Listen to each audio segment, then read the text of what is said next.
मुलुंड पूर्वेतील म्हाडा वसाहतीच्या रहिवासी भागात पत्र्याच्या रूममध्ये नकली मिठाई तयार केली जात असल्याचा धक्कादायक आरोप समोर आला आहे.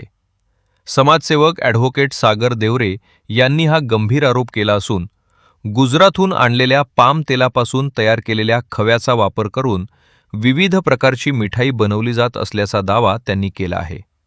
या ठिकाणी बर्फी, मिल्क केक आणि पेढे यांसारख्या मिठाईचे पदार्थ तयार केले जात असल्याचं सांगण्यात येत आहे. इतकंच नाही तर या मिठाईमध्ये आरोग्यास घातक ठरू शकणाऱ्या रंगांचा वापर केला जात असल्याचाही आरोप करण्यात आला आहे.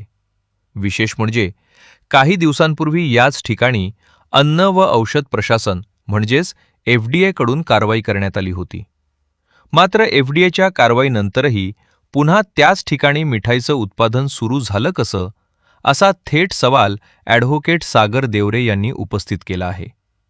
रहिवासी भागात अशा प्रकारे मिठाईचं उत्पादन सुरू असल्यानं परिसरातील नागरिकांच्या आरोग्याचा प्रश्नही निर्माण झाला आहे.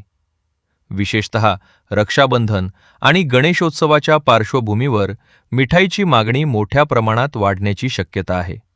त्यामुळे अशा प्रकारच्या मिठाईची विक्री झाल्यास नागरिकांच्या आरोग्यावर त्याचा परिणाम होण्याची भीती व्यक्त केली जात आहे. या पार्श्वभूमीवर संबंधित यंत्रणांनी या प्रकरणाची तातडीने तपासणी करून दोषींवर कारवाई करावी अशी मागणी करण्यात आली आहे. FDA कडून यापूर्वी कारवाई झाल्यानंतरही उत्पादन पुन्हा सुरू झालं असेल तर त्यामागचं नेमकं कारण काय याचीही चौकशी होण्याची गरज व्यक्त केली जात आहे. आता प्रशासन आणि FDA या आरोपांची किती गांभीर्यानं दखल घेतात आणि पुढे काय कारवाई करतात याकडे मुलुंडकरांसह सर्वांचं लक्ष लागलं आहे. मुळात काय आहे की आम्हाला इथले स्थानिक रहिवाशांनी तक्रार केली होती की इकडे रहिवासी भागामध्ये पेढे बनवण्याचं काम सुरू आहे आणि हे लोक नकली माव्यापासून पेढे बनवत आहेत. तेव्हा आम्ही इकडे जेव्हा बघायला आलो तेव्हा अक्षरशः एका घरामध्ये जिथे पत्र्याची शेड मारलेली अशा ठिकाणी हे लोक पेढे बनवत आहेत आणि गुजरातवरनं जो नकली मावा येतो ज्याच्यावरती स्पष्टपणे लिहिलेलं आहे की हा पाम ऑइलपासून बनवलेला आहे. या पाम ऑइलपासून हे लोक जो काही पदार्थ बनवत आहेत त्याला हे लोक मिल्क केकच्या नावाने विकतात. म्हणजे ऑलरेडी गुजरातवरनं गुजरातवरनं हा मावा येतो, नकली मावा, ज्याच्यावरती पाम ऑइल असं स्पष्टपणे लिहिलेलं आहे. तो सुट्टा करतात, त्याचे छोटे छोटे पीसेस करून हे इकडच्या लोकल मार्केटमध्ये मिल्क केकच्या नावाने हे लोक विकत होते आणि हा अतिशय धक्कादायक प्रकार आहे. लोकांच्या आयुष्याशी खेळण्यासारखा प्रकार आहे. आत्ताच आम्हाला जेव्हा मी अधिकाऱ्यांशी त्या बोललो तेव्हा त्यांनी 15 दिवसापूर्वी कारवाई केल्याचं सांगितलं आहे.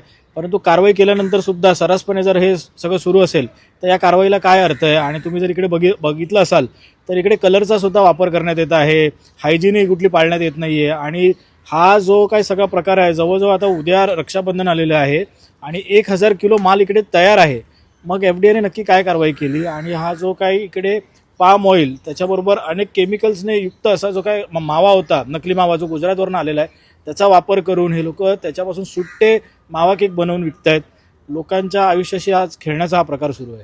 मी FDA कडे याची रितसर तक्रारसुद्धा करणारच आहे आणि मी त्या संबंधित अधिकाऱ्याशी फोनवरती या संदर्भात बोललो आहे. त्यांनी सांगितलं की आम्ही 15 दिवसापूर्वी कारवाई केली होती. परंतु कारवाई करूनसुद्धा जर अशा प्रकारे सुरू असेल तर याची नक्कीच मी FDAचे कमिशनर जे तुकाराम मुंडे साहेब आहेत, जे सध्या एकदम सर्वत्र रेड मारत आहेत आणि लोकांच्या आरोग्याशी खेळणाऱ्या जे काही आस्थापन आहे त्यांच्यावर कारवाई करत आहेत, त्यांच्याकडे या संदर्भात नक्कीच लेखी तक्रार करणार की जर FDAने खरंच कारवाई केली तर इकडे 1000 किलो माल आत्तासुद्धा तयार आहे आणि गणपती येत आहेत, त्याच्या पुढचे सगळे फेस्टिवल आहेत. तर तुम्हीच विचार करा की किती मोठ्या प्रमाणामध्ये हा भेसळयुक्त जो मावा आणि त्याच्यापासून तयार झालेला मिल्क केक लोक खातील आणि त्यांच्या आरोग्याला किती धोका निर्माण होईल. हा आता लोकांनीच विचार करायचा प्रश्न आहे.